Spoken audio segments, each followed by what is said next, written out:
Hey guys, I'm not a mousepad, and today we're going to be working on building a dungeon.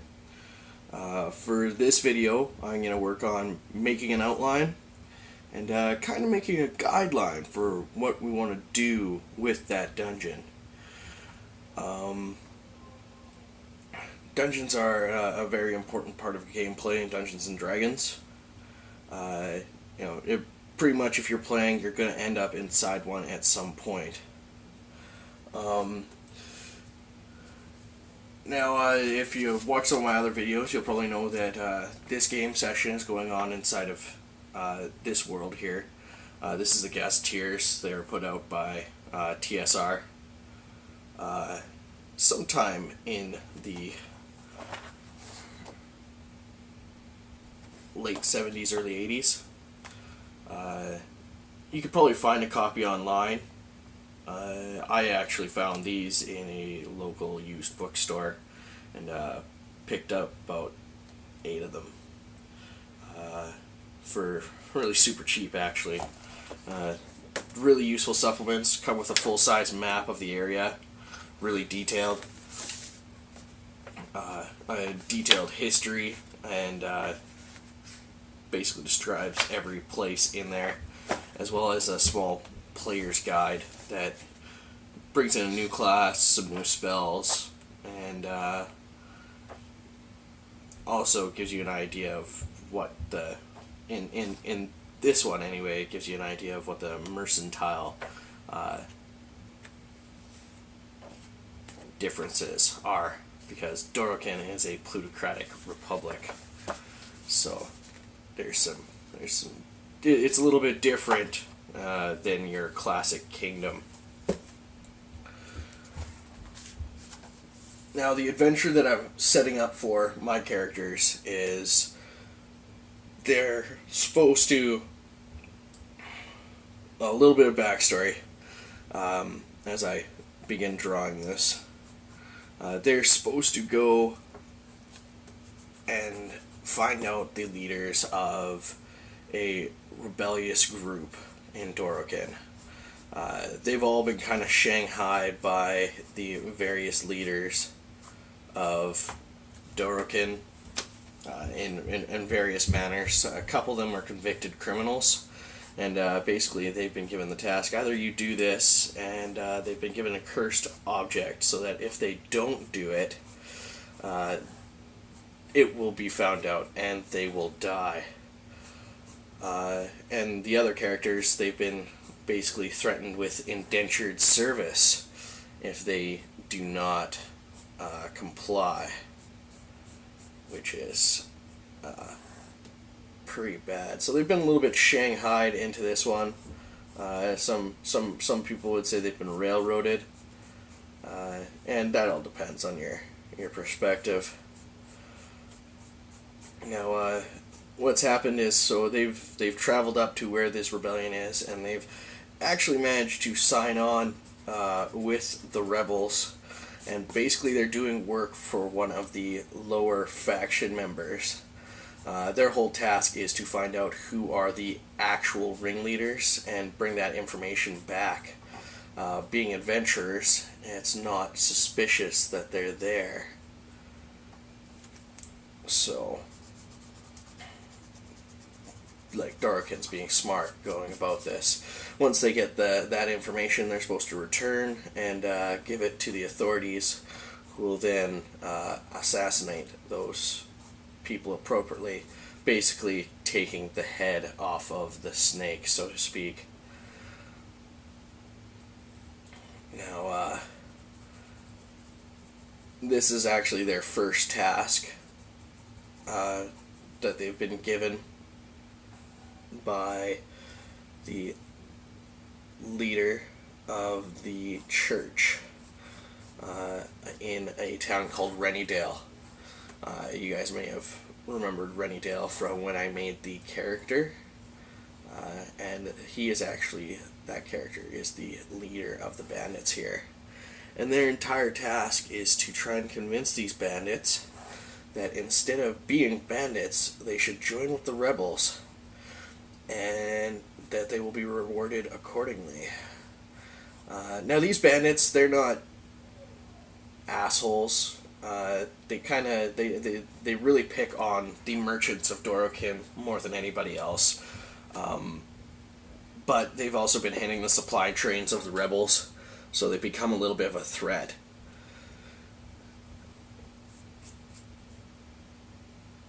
Now, as you can see, I've actually thought about this pretty thoroughly as I'm able to explain it. So that's one thing you really need to do when you're building a dungeon is have a backstory in your mind. Put it all into perspective, so to speak, and that will really help you out. So basically, what the characters have to do is they have to convince these rebels to join. Now that since they're a party of first level characters, potentially going to a base filled with bandits is a really dangerous perspective, especially since they live in a abandoned Molten Bailey. That's a very old style of fortification. I've begun to draw it here. Basically, what it is it's a fort that is placed on top of a large hill, and usually has ditches dug around it, and a large castle in the center, with a small passageway and a lower entranceway that is probably about half as high, with a large gate. And what this did is it basically provided a high vantage point for defense. It was really common during the 11th and 12th centuries in Western Europe. It basically your modern castle, or your 15th century, 16th century castles, they evolved from this. This is the basic outlines. It's where it all started, really. So the story behind this Molten Bailey is that it's actually in severe disrepair. I'm gonna end up putting a bunch of holes in it, and its ditches have been they've been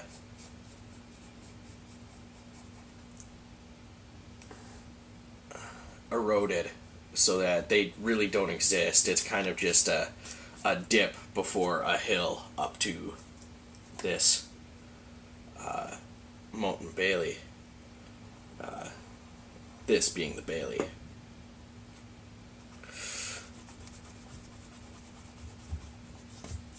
Now, I've got the basic design kind of drawn out here, and now I'm giving myself a couple more solid lines. That way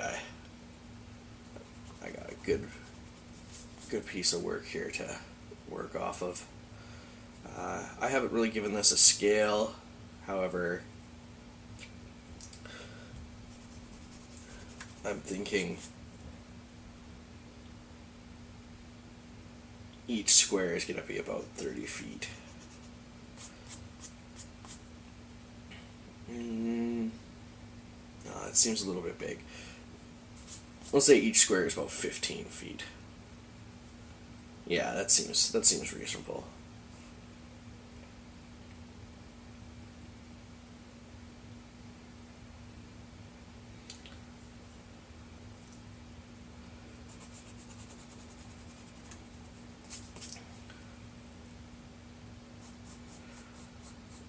Now, as you're drawing out, this is the top end of my dungeon, and as I'm drawing it out here, I'm kind of thinking about what I want to place in here. There's going to be hazards, because these bandits, unfortunately for the PCs, have just lost most of their strength. Since Dorokin removed troops from the northern border of Dorokin, which is near where we are up here, that's why the rebellion sprung up.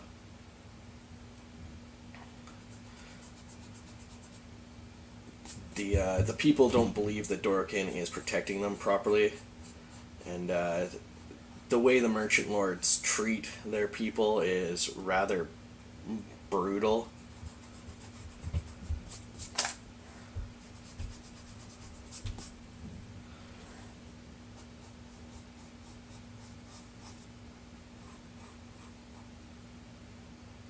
And they're done putting up with that.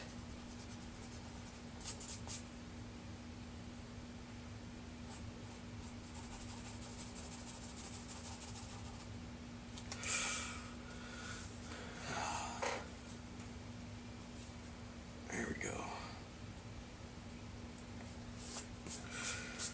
And one of the reasons that they're done putting up with that is because the orc activity to the north has become exceedingly aggressive, and with a reduced troop complement, the patrols aren't capable of keeping them all back. And this is actually a perfect example of it, because these bandits who had resided in this old Molten Bailey that was abandoned in 460 DR, so that's Dorican Reckoning, and right now it's 706. And in the 460s, that's when basically the orcs invaded and burnt down a couple of cities in Dorican, and this fort was one of the casualties. And this is actually a 3-level building, but the top level's completely collapsed, and the second level is mostly it has collapsed sections as well. But the first floor and the tunnels underneath are still in relatively good shape. Now, I'm thinking I'm going to call this one Section A, and this one Section B. And so what's happened is, recently a large raiding party came down, and they attacked the bandits in this Molten Bailey. It was a mixed complement of hobgoblins, orcs, and goblin wolf riders. Now, there was about 35-40 bandits here, so to put that in perspective, there was probably about 100 of the goblinoids. And a few bandits fled. Most of them died. There's probably going to be 20 or 30 bodies. Probably put about 23 bodies up in this area. There will be about 15 bodies, maybe 1 or 2 over here, and a couple inside. But we'll get to the insides here really quickly. But I'm thinking inside of B, we're going to have... I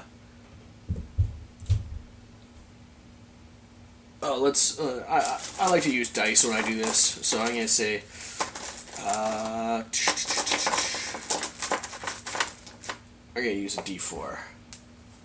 And we're going to roll it, and it says 3. So up in B, there's going to be... I'm going to write over here on my spare notes here that B is going to have 3 hobgoblins. And basically what those hobgoblins are doing is they're looting the bodies. So when the PCs get there, that's what they're going to encounter. They're going to encounter a bunch of dead bandits, dead humans, and these 3 guys who are looting bodies. And one of them's going to be wounded. He's going to be wounded for 2 points of damage. So I'm going to just make a mark of that.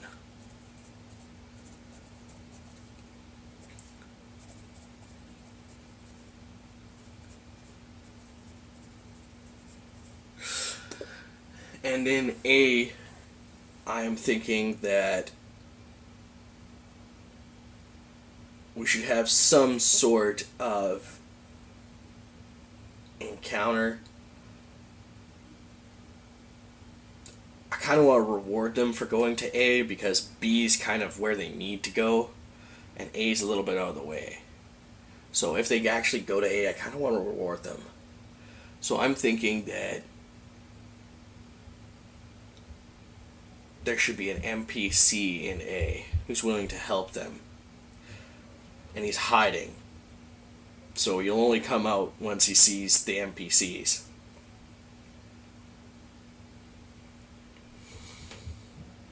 And he's not actually going to physically help them fight.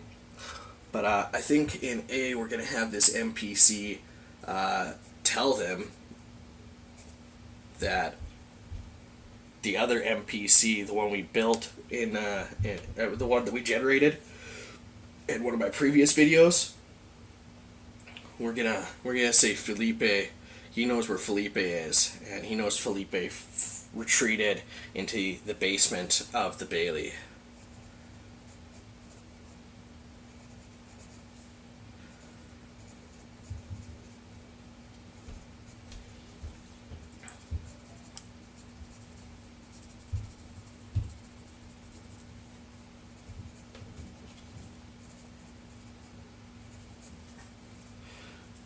Alright. So this is our first section, and we're going to name it Mutt and Bailey. Alright.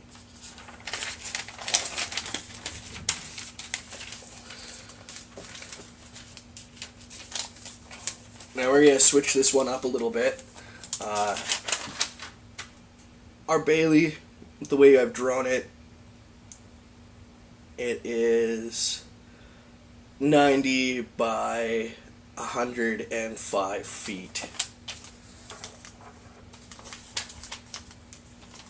So we want that a little bit more detailed when we're actually drawing it out. So we're going to do it in a 5-foot sections.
There we go. Now that gives us a better idea of the large size of the Bailey. And now we're going to put a large hole in the side here. Because like I said, it's been pretty wore down. You know, it hasn't had any maintenance in about 245 years. So that's a pretty large time period. So we're going to put a hole in the side wall here. And we're going to put a bunch of debris there. And that's going to lead into a room over here. Now, 105 feet by 90 feet, that's pretty large. It's almost 100 feet squared. Or almost 1,000 square feet.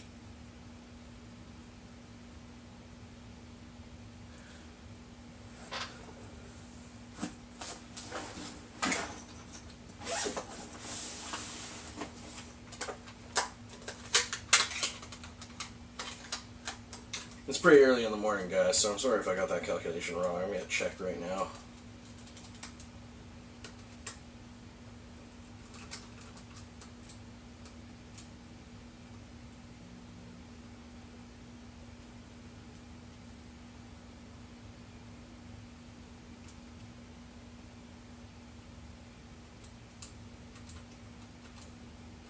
Yeah, sorry, that's 9,500 square feet.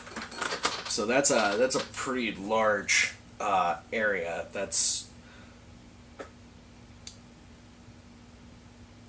a little more than twice the size of your modern upper middle class home, and that's on one floor. So when you think about it, that's a lot of space.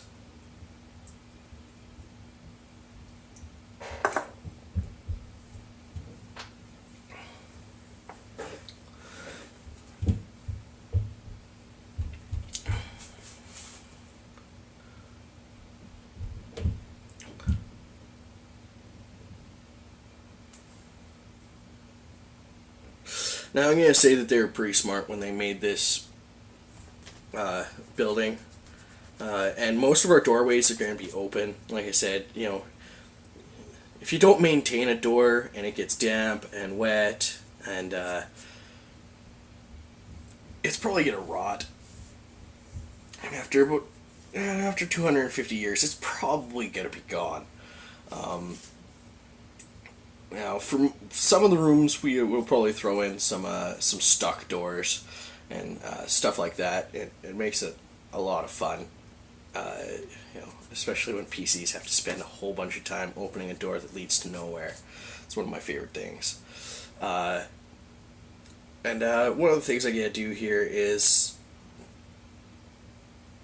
I'm going to say that the castle builders were pretty intelligent, and they put their stairway off-center near the back of the building.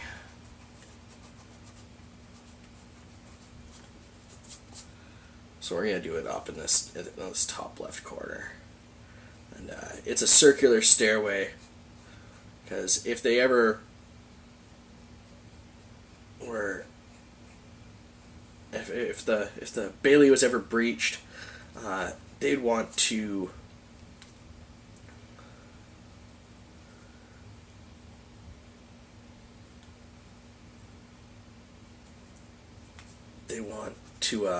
gain an advantage by going up the stairway. So that way's up and that way is down.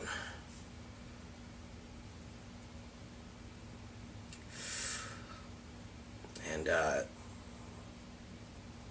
on top of that, they reinforced this wall so it is thick. Now we got a couple other walls going on here. I think that's going to be another room.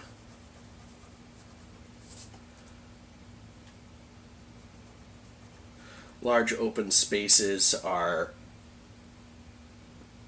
best, but you do want reinforced walls. So if they come in through here, they'll find this to be an old barracks area, but there's not very much there anymore. We've got a mess over here.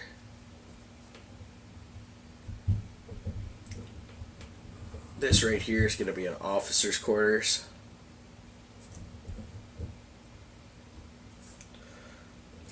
And this large open area is going to be a training area, as well as a welcoming hall for guests.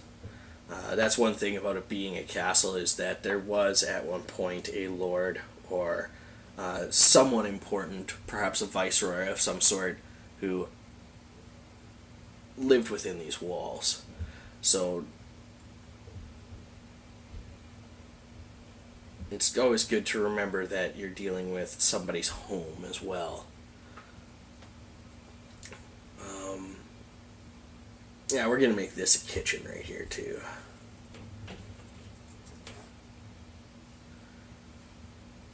So I'm just gonna mark this down. Actually, we'll make this something too. This will be an old armory, and this is gonna have an iron door on it.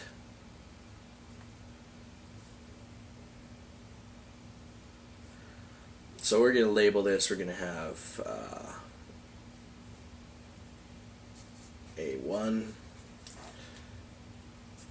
A2, A3, A4, A5, A6. Now we're just gonna quickly jot down that A1 is a entrance hall.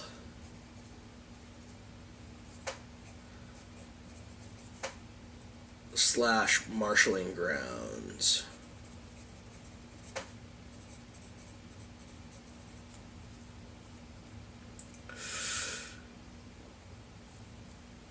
A2 are the kitchens.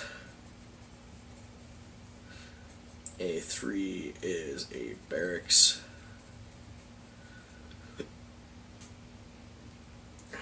A4 is a mess. A5 is an armory.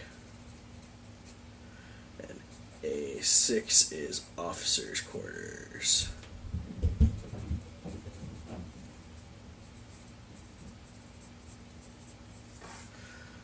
I'm actually going to make another video where we actually populate these entire rooms and we fill them with objects. So if you want to check that one out, I'm going to put a link to it in the comments.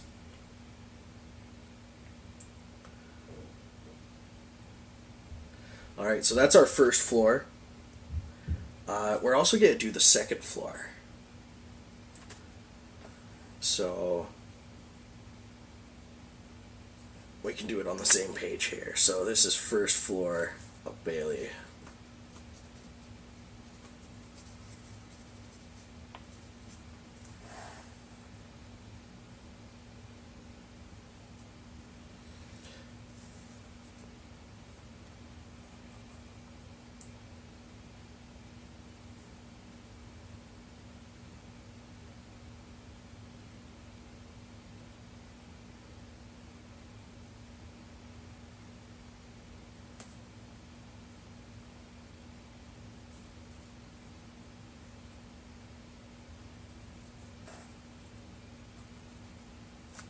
There we go.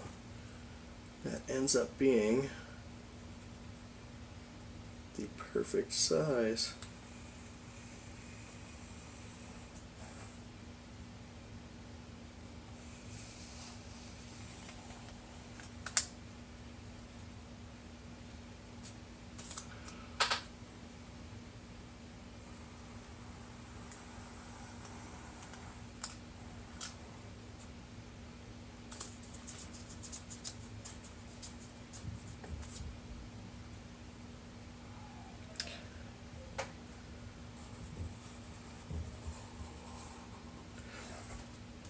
Now, basically, same basic layout as this, except this is going to be the upper floors. So this is actually the residence portion.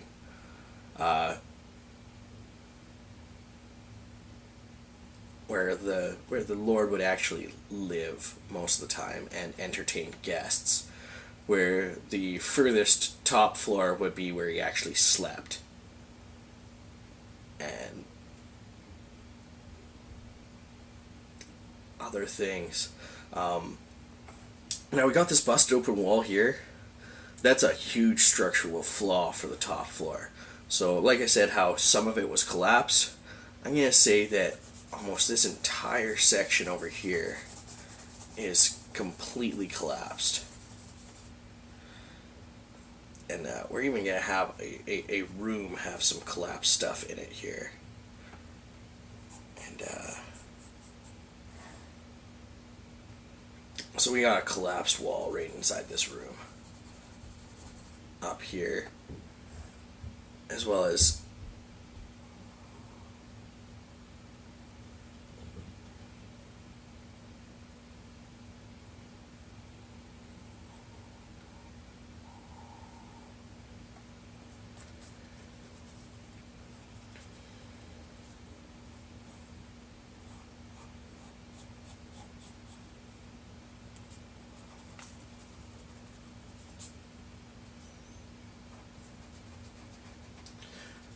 So on this one, there's a stairway down, but there's no stairway up.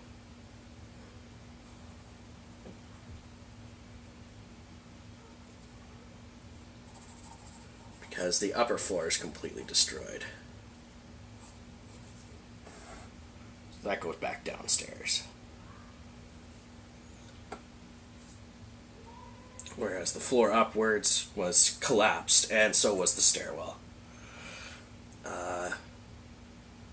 Now we're going to give this one a little bit of a different layout, because what would happen is he'd have people come upstairs and be there. There'd be a large open area for them to enter into with a doorway leading to his dining chambers. And then from the dining chambers, because that's what you did, you fed your guests first, right? So this was a grand entry hall, and there's actually a room over here where he'd take them. It would be a sitting room, and he'd take them and have expensive liquors, maybe finger foods, before actually having dinner. And in this room, there's actually a cupboard here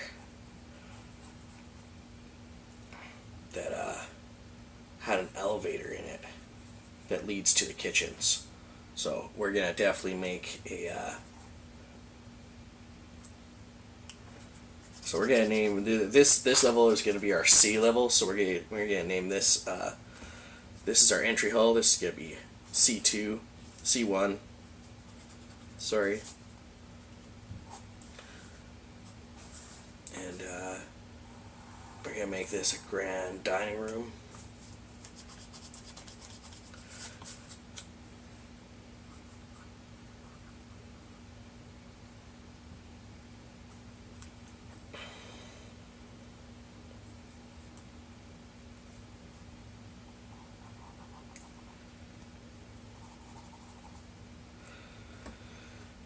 Make this a grand dining room. That'll be our C2. This will be C3. That'll be the servants' quarters, as well as the elevator to the kitchens. And what would happen is the servants would bring up the food through the elevator and serve it through the dining room. So they wouldn't be running up the stairs, and they wouldn't be in everybody's way. You wouldn't see them. You'd only see them when they'd actually serve you. And then this is going to be the smoking room / library. And I think we're going to put something really special in here. I have a magic user in the party, and it's always good to leave a little bit of loot for everybody, but you don't necessarily have to give it to your players. Make them search for it. If I put a librarian here, he's going to spend way too much time looking through things, even if everything, because 90% of anything that was left in here is destroyed. And over the last 250 years, you can almost guarantee that someone has come through here and picked it clean. So he's going to spend a ridiculous amount of time in this room. But I may reward him if he actually uses a detect magic spell. And I'll probably put a secret cubby inside of one of the bookshelves. But we'll get to that in the next video. So quickly, you're going to make some notes here. C1 is going to be Grand Waiting Hall. C2 is the Dining Hall. C3 is Servants' Quarters.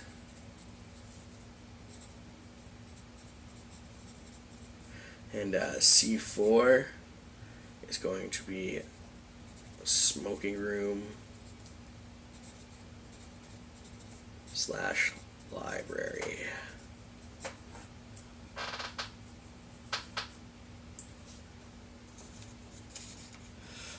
Alright, and now that we have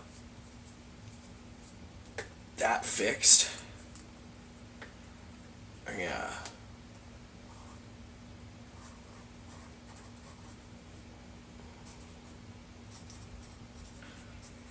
Name it the second floor of the Bailey. flip it over here. Now we're going to go into the basement.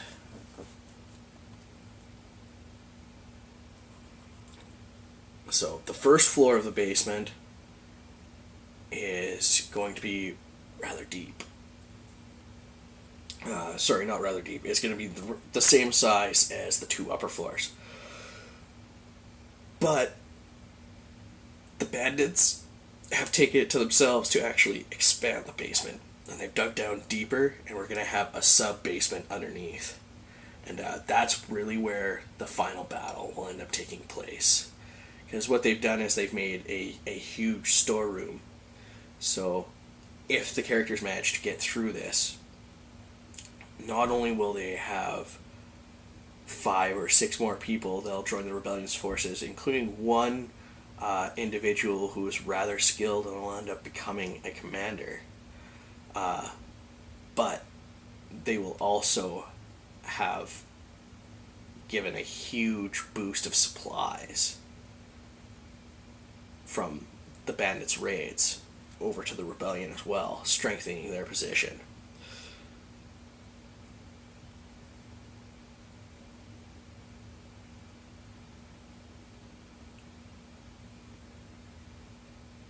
Now, it is your responsibility as the DM. You gotta make sure that you look at the big picture. Dungeons are good, great, and wonderful, and for some groups, that's all that D&D really is. They just do dungeons over and over and over again. But eventually, that's gonna get stale, and then you see a lot of people, they move on to different systems, looking for that little bit of something else.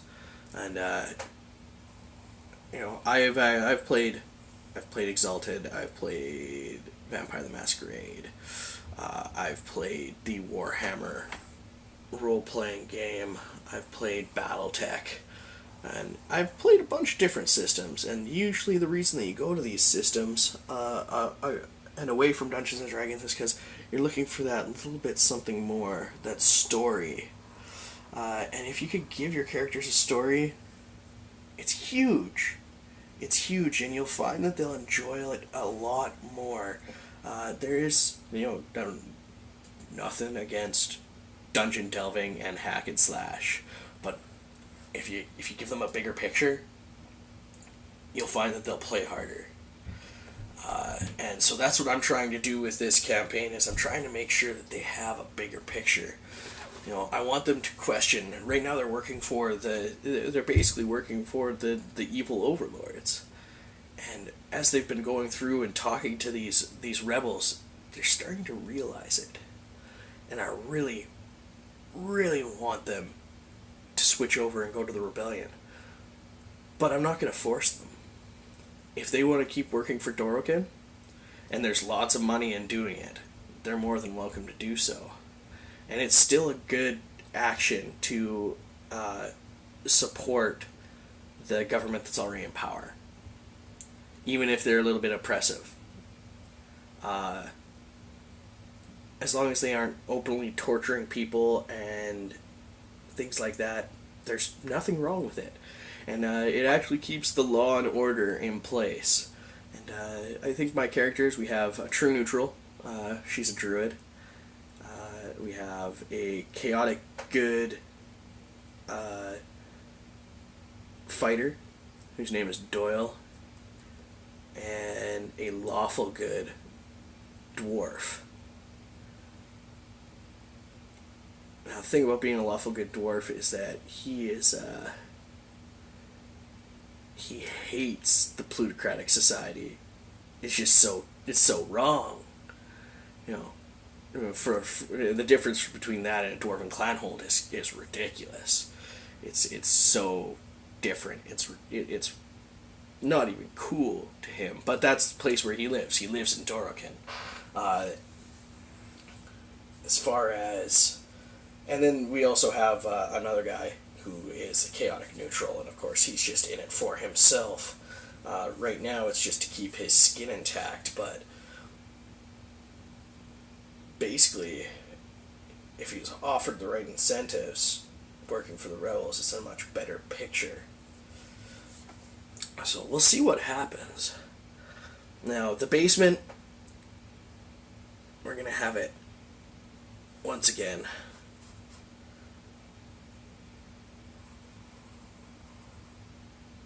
Going downstairs.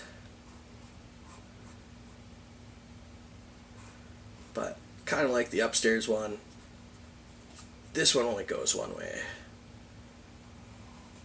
And that's back up.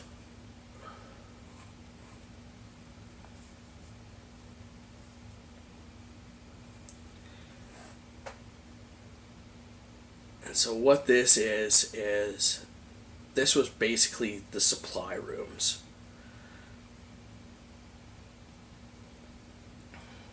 Now,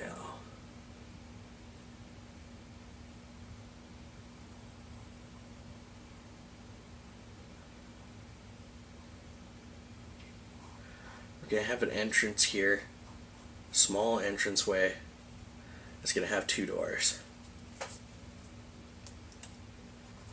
These have been rather protected from the elements.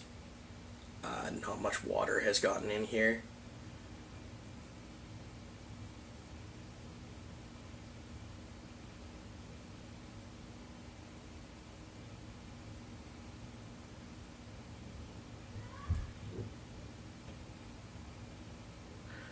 So we're going to say that one of these doors is just a basic wood door and it's rotted through, so it's open.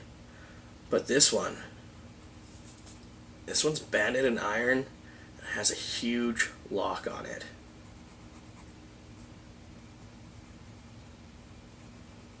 So we're going to make that bold.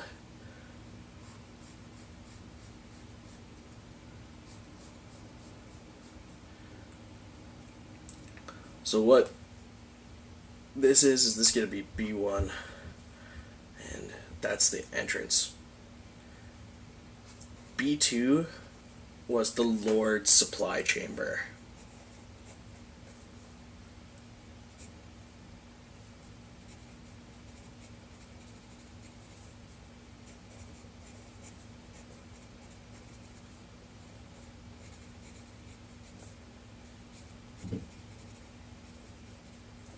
And it's funny because if you give players a locked door that they can't get past, they're going to try as hard as possible to get through it. As hard as possible. They want in there no matter what. And it's actually kind of funny.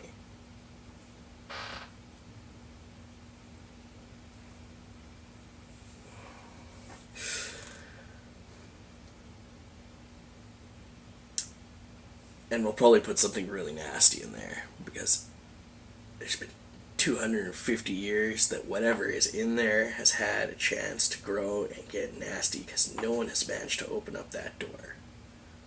It was a really complex lock.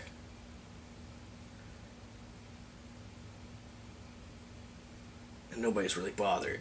This Mountain Bailey has all but been forgotten, really, by the Dorkin Republic. There was a city that was completely destroyed a little bit northwest of here, and that's really what's remembered about that war. Because loss of a city and loss of, about 30,000 lives when that city was invaded and basically destroyed. And that big ruin actually has a lot of nasty stuff in it, including a red dragon right now, but that's a story for a little bit later. Now let's continue on with this. We're going to have a main supply chamber.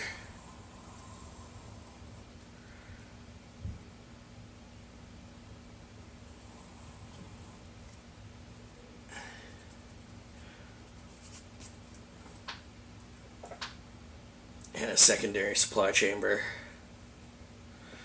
So this is where they keep everything that is immediately relevant. Basic food stores, cloths, linens, soaps, basically your everyday usage items.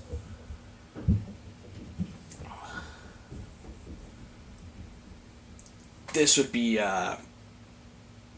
more utilitarian of a supply room, and could even be used as a backup barracks. Now this held things like things that the blacksmith would have created that weren't being used, excess horseshoes, just stuff that doesn't really get used very often, but still needed to be stored and put away. So you have excess horseshoes, extra implements for doing the groundwork, stakes, torches, oil, all this kind of stuff would have been stored here. And there may still be a significant amount of it there.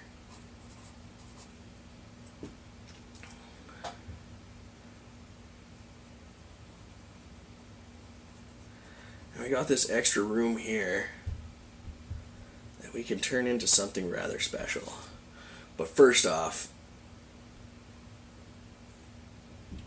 a good chunk of this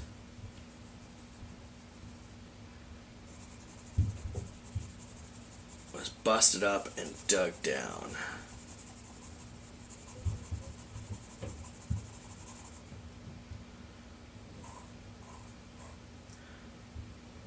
So that's a tunnel leading downwards. They made it decently wide. Not that wide, but decently wide, about 20 feet. And it's supported with wooden beams, stuff like that.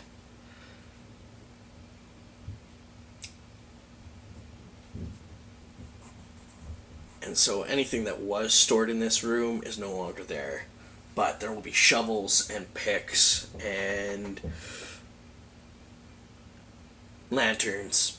Basically everything that you need to dig a tunnel is going to be in this room. As well as some beds. Because this is kind of where the bandits have been living.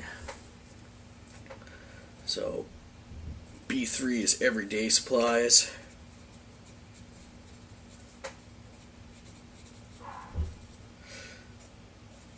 B4 is extraneous supplies.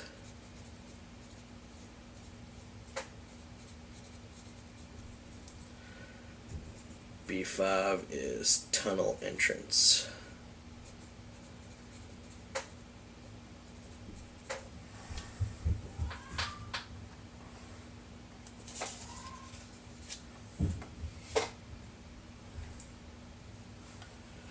Alright. So we're just gonna keep this. This is basement of Bailey. And you know what? We're not even gonna switch pages because I think we'll have enough room here for this. So what's gonna happen is tunnel's gonna get a little bit thinner.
And this is going to be actually rather small.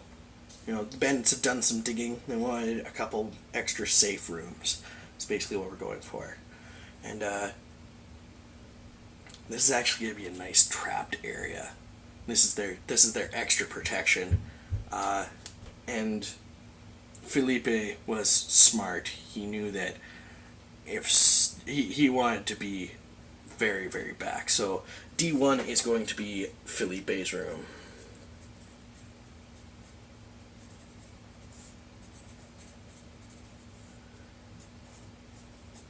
And D2 is going to be the loot room.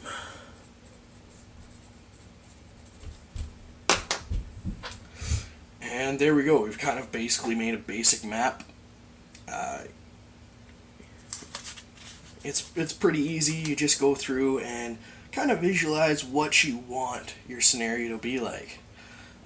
Now, I'm going to make another video, actually, pretty much right now, and you can go to that. I'll put a link to it in the comments, and it's going to be about populating this dungeon.